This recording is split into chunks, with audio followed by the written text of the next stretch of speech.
Good morning. I'm Harley Schlanger from the LaRouche organization.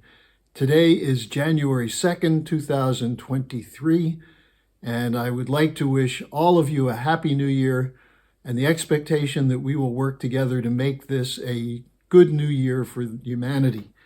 Will this be a year of the BRICS? Will this be a year in which we see the end of imperial geopolitics? How about the year in which we restore our constitutional republic? Well, let's start with the BRICS, because this is one of the more interesting potential developments to break out of the imperial control that's put us in a condition where we're on the verge of nuclear war in order to defend a collapsing order which should be put out of business. Now, when we talk about the year of the BRICS, we're talking about Brazil, Russia, India, China, and South Africa. But there's an expansion underway which incorporates a larger portion of humanity than is represented by the G7. In fact, a larger GDP than represented by the G7. Among the new applicants for membership are Argentina, Algeria, and Iran. Other countries expressing interest in joining the BRICS include Egypt, the United Arab Republic, Saudi Arabia, Indonesia, Turkey, and Afghanistan, and also attending the regular BRICS dialogues that include countries like Nigeria, Kazakhstan, Thailand, Senegal, and Nicaragua. Now, when you talk about the BRICS, it's important to note that the new president was sworn in yesterday peacefully in Brazil. Lula is now the president. He was one of the initiators of the BRICS process. He's a very firm supporter of the BRICS as an alternative, but also committed to the idea of South American integration, the establishment of, or reestablishment of the UNISUR as a trade and investment agreement among nations in South America. He's talking about strengthening cooperation from Brazil with the BRICS and also establishing greater ties with Africa. So this will be interesting because even though Bolsonaro paid lip service to the BRICS, he was not exactly on the same page. We'll see what happens with Lula. The question is, will Brazil be dominated by Western corporate cartels, or will Brazil be able to be a fully sovereign nation? Now, we also see the same tendency with the Eurasian Economic Union, which has extensive plans for 2023. These include establishing a common gas market, development of transportation corridors going north and south and east and west, and extensive trade agreements which would link up with the Belt and Road Initiative. So you have a whole picture of Eurasian cooperation and unification around a policy of economic growth and prosperity. Now, in this context, we can take a look at what Putin said in his New Year's address, where he started by saying that this last year was a year of uncertainty, anxiety, and worry. But he thanked the Russian people for their commitment to the nation and to the policies that enabled the nation to become strengthened during the year. He said, we've seen a growth of strength in Russian sovereignty, independence, and security. Now, at the same time, he blasted so-called Western hypocrisy. He pointed out that they said they had a peaceful intent, but in fact, they defended and supported neo-Nazis in Ukraine. For those of you who still have trouble believing the whole question of the Ukrainian neo-Nazi story and think this is Putin's delusion, in Lviv yesterday, one of the largest cities in Western Ukraine, they had marches commemorating the birthday of Stefan Bandera, the World War II Ukrainian collaborator with the Nazis, who was responsible for providing Ukrainian units that took part in massacres of Jews, Poles, Romanians, and others. So the idea of the continuation of the Bandera tradition in Ukraine is very real and very much alive. Now, Putin also brought up the question of the lies about Minsk. And let me point something out here. I've been reviewing the statements coming from the Russia experts, so-called, from Chatham House and the Atlantic Council. For example, I've mentioned before Keir Giles. Giles wrote a whole book which is dedicated to presenting the idea that the Russians are a different civilization. They don't share the Western values. And he said among these is the idea of a tremendous paranoia, the idea that the West cannot be trusted, which he said is an absurd policy, but is designed to play into the great Russian Empire tradition, which he said Putin is a continuation of this tradition. Now, I wonder if Giles is going to reflect on the fact that in 2022, we had admissions from Poroshenko, Merkel, and Hollande, the three of the signers of the Minsk Accord, that they never intended the Minsk Accord to end the fighting in the Donbass, that is, the Ukrainian military and auxiliary units shelling and killing people in eastern Ukraine.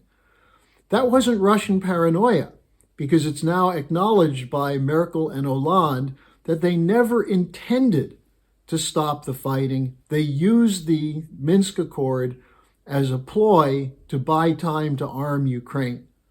Will Giles and others apologize for their promotion of this idea of Russian paranoia as proof that the Russians are barbarians?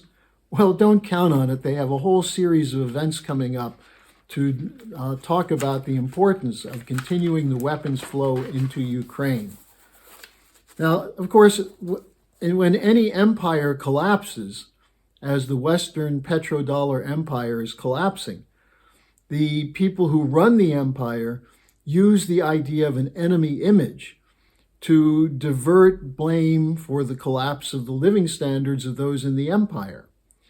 Now, we're seeing, for example, in the United States under Biden, while he's touting his great accomplishments with the Green New Deal and so on, further decline in productivity. We're seeing a drop in life expectancy in the United States. And we're seeing major collapse of infrastructure, which I'll get to in a moment. Take a look at Germany, the powerhouse of Europe.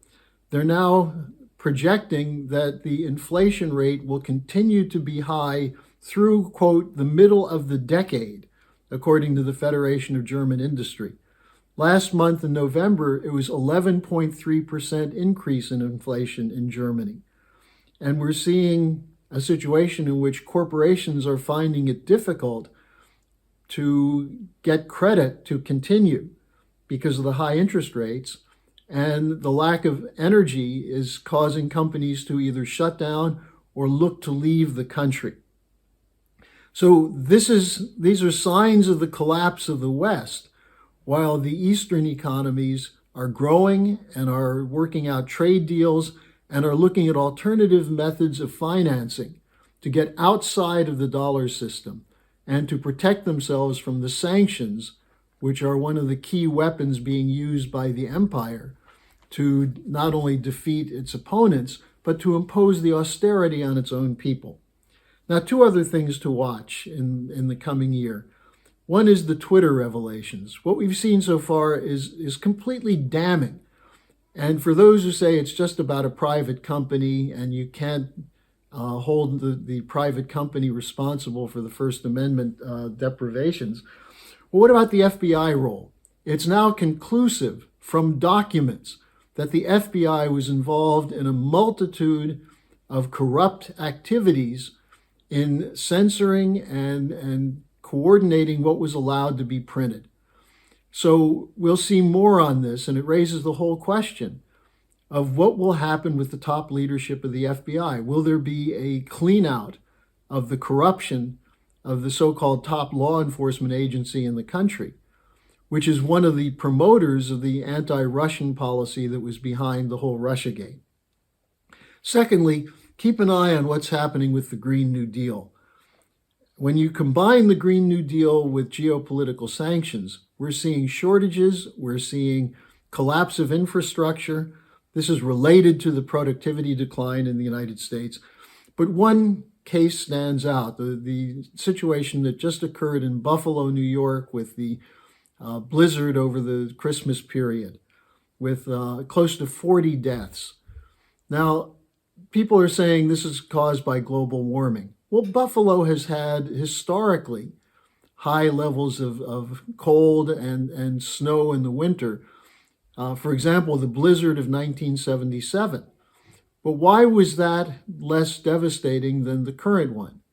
Well, because Buffalo used to be an industrial city. It was a city that had income. It had infrastructure. It had backup capability, which could limit the damage from these special storms.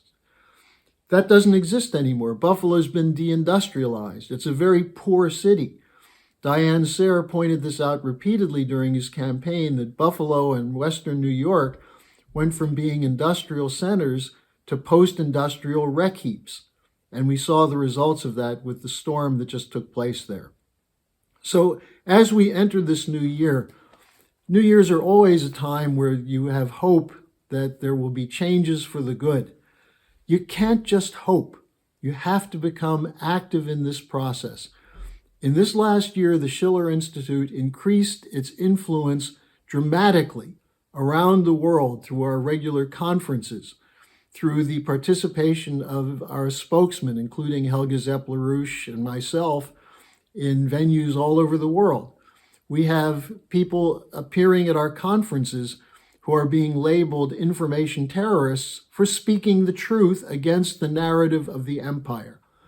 So join us this year. Work with us. Let's make this a year of the BRICS, the restoration of the American constitutional tradition, and an end to the manipulations of imperial geopolitics centered in London and backed up completely by American puppets like Biden and the leadership of both parties in the Congress. Let's make this the year of change. I'll see you again tomorrow.